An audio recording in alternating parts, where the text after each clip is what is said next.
São Paulo, apóstolo aos Romanos.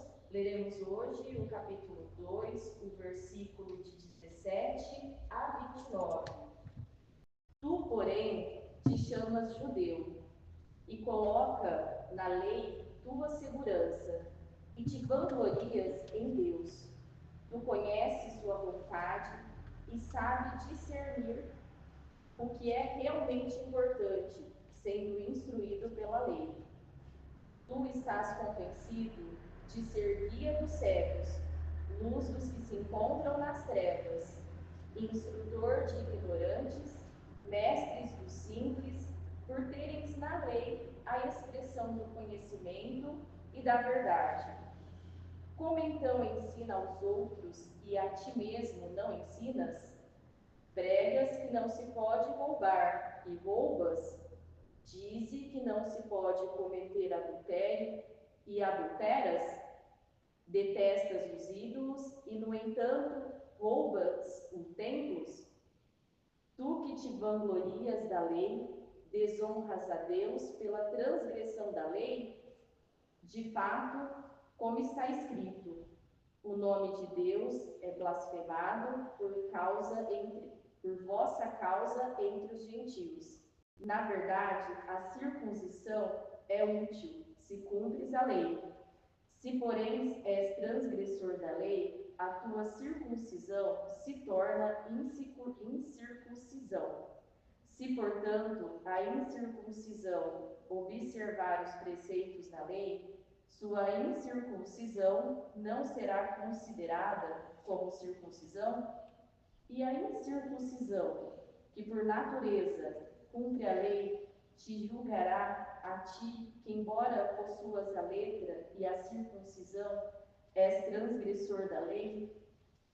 Não é judeu quem o é exteriormente, e nem a circuncisão a que é visível na carne, mas é judeu aquele que o é interiormente, e a circuncisão é a do coração, segundo o Espírito e não segundo a letra, cujo louvor não provém dos homens, mas de Deus. Palavra do Senhor. Graças a Deus. Para meditar a palavra. O ensinamento que nos oferece São Paulo hoje é de grande lucidez.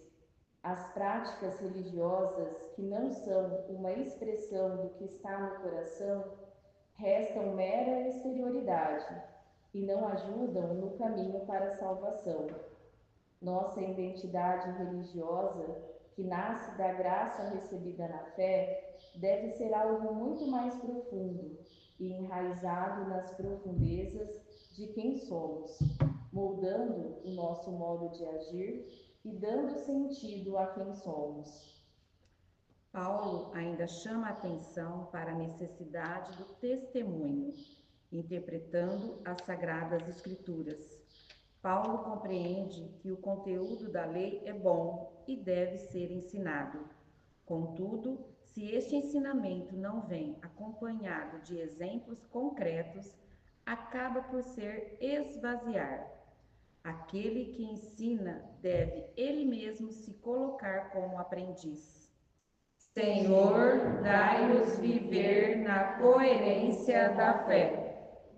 Lendo as Sagradas Escrituras, à luz de Jesus Cristo, Paulo compreende que as práticas nascem do profundo do coração, parafraseando o dito popular: a boca e os atos falam aquilo que o coração está cheio. Ou seja, se o coração é guiado pela fé, se introduzirá em bons atos e testemunhos de vida.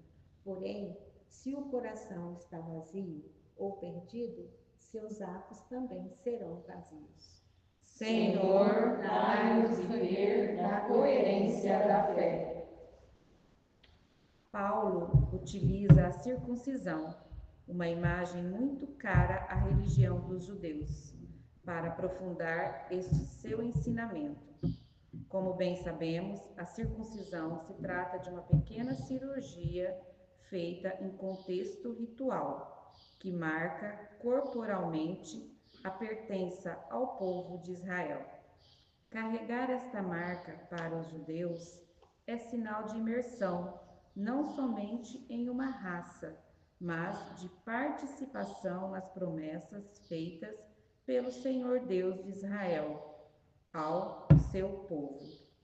Isso, infelizmente, poderia levar alguns à errada ideia que somente pelo fato de ser realizado este rito já estaria salvo e que aqueles que não o fizeram não participariam do projeto amoroso de Deus. Senhor, dai-nos viver na coerência da fé. Paulo se torna assim muito incisivo. Se este ato externo não vem acompanhado da verdadeira marca, que é aquela levada no coração, se torna somente exterioridade, se esvazia. A verdadeira circuncisão é aquela do coração.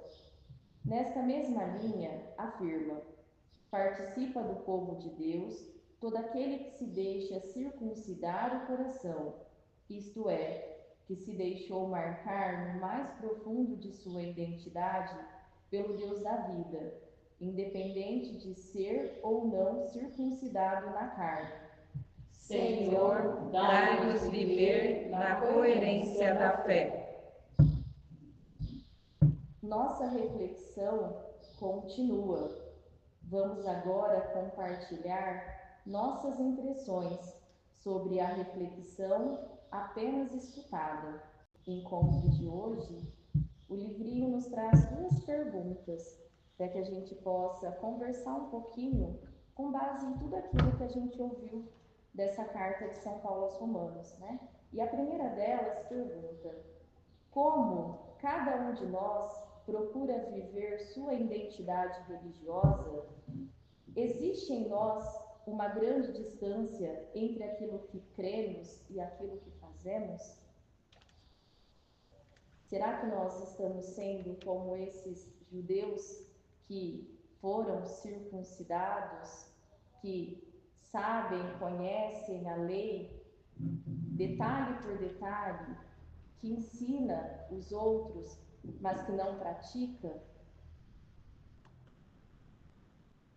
Como que a gente vive a nossa vida de fé, a nossa vida em comunidade, né? É isso que a gente precisa avaliar e conversar um pouquinho hoje. Então, né, Lília, falando desse tema, ele tem muita coisa para nos dizer, né? Como que eu sou, né? Que católico que eu sou?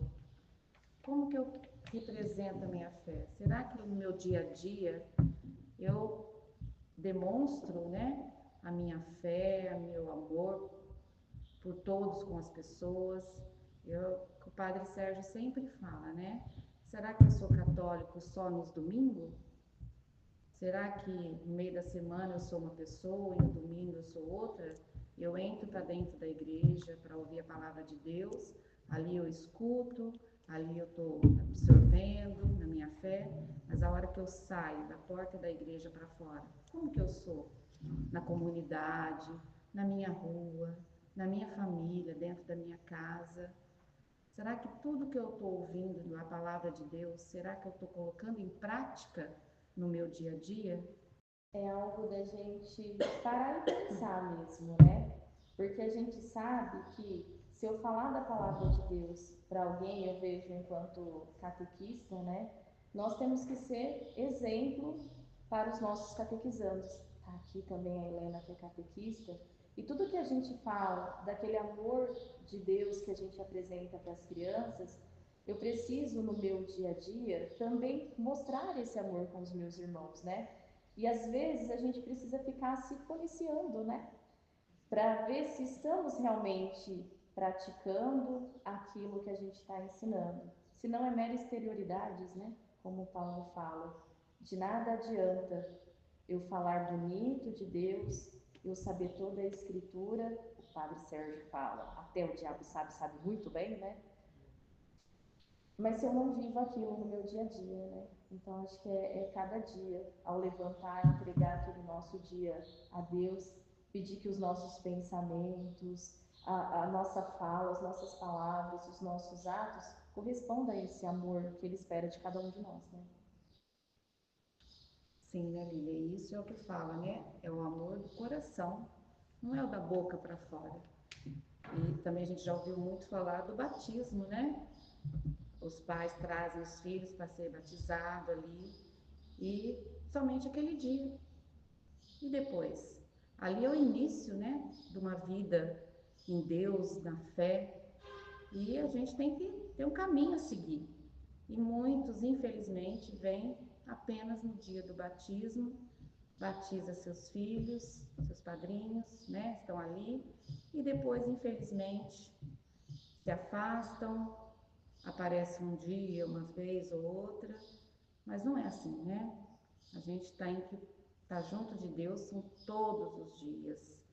A gente jamais pode se afastar dele, jamais. A segunda pergunta, ela é um complemento, né?